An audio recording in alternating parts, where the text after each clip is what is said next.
Hi there, neighbors. Welcome to this week's farm tour update. This is the Heirloom Farmer, and I just wanted to give you a quick update on what's been happening. We've had a lot going on, so I haven't had much of a chance to do tour videos, but we've got our farm stand over here. We're working on wrapping that up, and our goal is to be open this Saturday, September 18th, but we'll be sharing more details on that, so stay tuned. But again, our goal is to have our farm stand open this Saturday, September 18th, with lots of goodies for you guys to come and check out, and I'll show you some of those here in just a minute. I am here in our pumpkin patch, and we're getting ready to harvest these little Jilby little pumpkins tonight, and quite a few of them will be going to a local church festival for kids to decorate.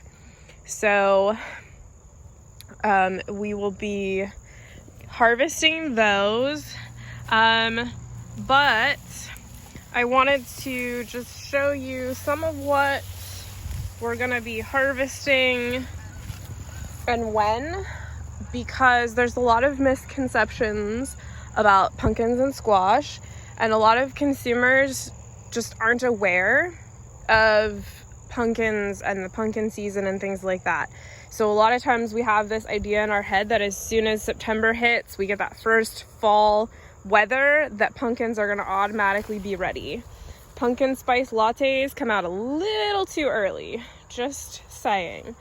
Because a lot of pumpkins are not ready yet, and I'm going to show you. So these are our baby butternut squash, and they're getting close. They need a couple more weeks to develop their full flavor, and there's a couple ways you can tell. So with any pumpkin and squash, there's a couple ways to tell when they're ready to harvest, and it can kind of be tricky.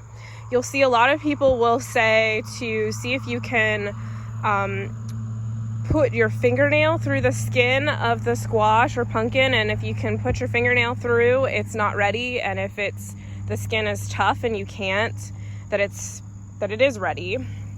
But you don't really want to do that, because you can damage the squash or the pumpkins, which can allow them to not store as long, just doesn't look as nice, things like that. So you really want to know what varieties you have and their days to maturity. So even these baby butternut, even though they're baby butternut and they're small, so like this is their full size here, and it's, you know, smaller than my hand, they are still about 110 days to maturity, 100 days, 110 days to maturity, and we're only at about day 90.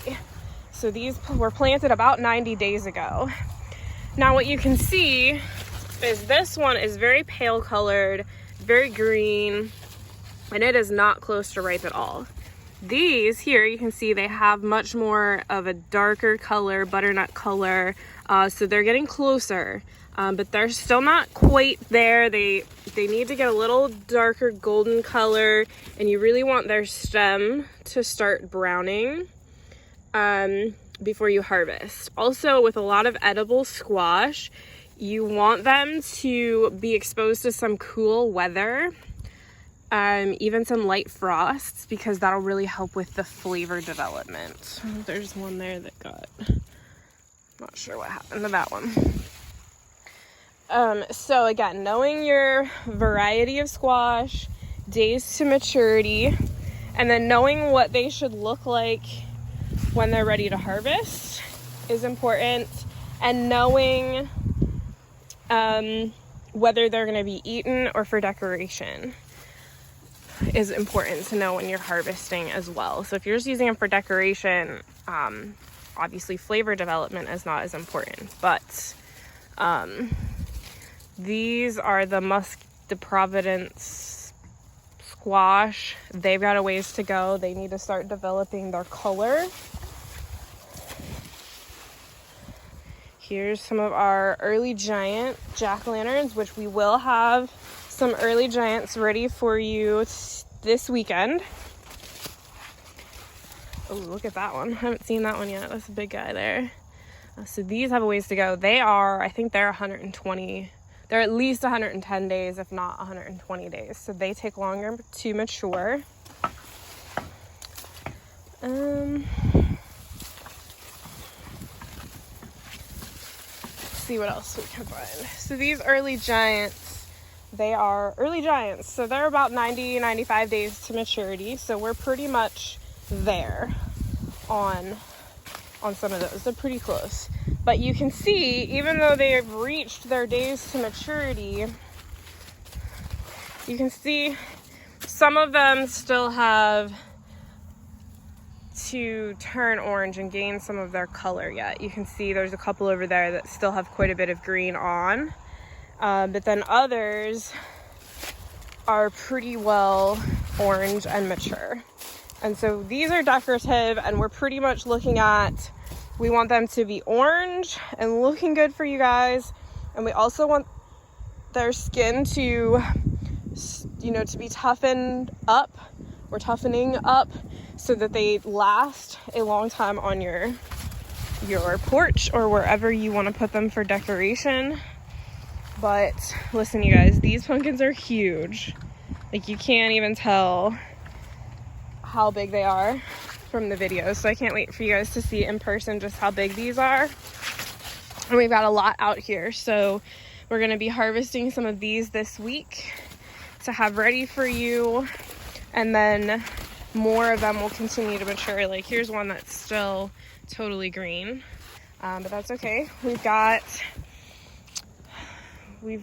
about a month, a little less than a month, until our average first frost date. And that's why I was saying earlier about oftentimes people expect pumpkins too early, especially some of the edible pumpkins. They really need that cooler, crisper weather to fully develop their flavor. And so we won't be harvesting those until the beginning of October.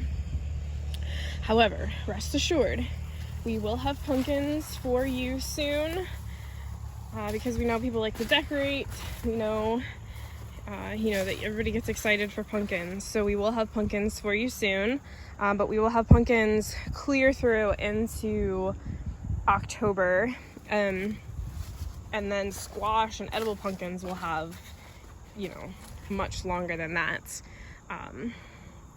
We'll begin harvesting many of those in October and then have them, over the next couple months available.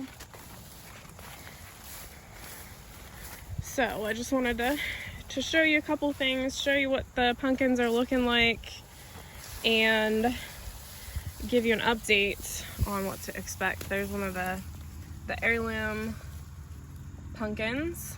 It's doing really well. Its color is pretty well fully developed, but we want to let it go a little longer to get, again, some of that good flavor. And yeah, so if you have questions about determining, like if you grew squash or pumpkins and you have questions about when should you harvest it, let me know. But really, look and see what variety you have, what it's supposed to look like when they're mature. Oh, and look, this is like this one here is giant. This is the one I've showed you guys a couple videos. It's huge. We're gonna have to weigh this one because I'm gonna say 35 pounds, but we'll see. We will weigh this one and let you guys know if 35 pounds is accurate. But that's my guess, and I haven't even tried to pick it up yet. So that's what's going on here in the pumpkin patch. I hope you guys will come check out our farm stand when it's open. Check out some of these cool pumpkins, but let us know if you have questions. Put questions in the comments, either about our farm stand and our pumpkins, or if you grew pumpkins, or if you want to grow pumpkins next year. We would be more than happy to chat with you and provide answers if we have them. So thank you again for tuning in to this farm updates, and God bless. All right, 2 more things. So We have a lot of sunflowers that went to seed, and we will have these available for bird food. So we'll have them in bunches tied together that you can hang upside down. So if you like to feed the birds, definitely be watching for those in our farm stand. And then this is our popcorn, and we're really experimenting with it this year, so I don't think we'll have popcorn available, although we may. But we'll have corn stalks available for decoration. So that's just two other things going on that I don't think I had really talked about yet. But we've got all kinds of cool things happening here. So thank you again, and God bless.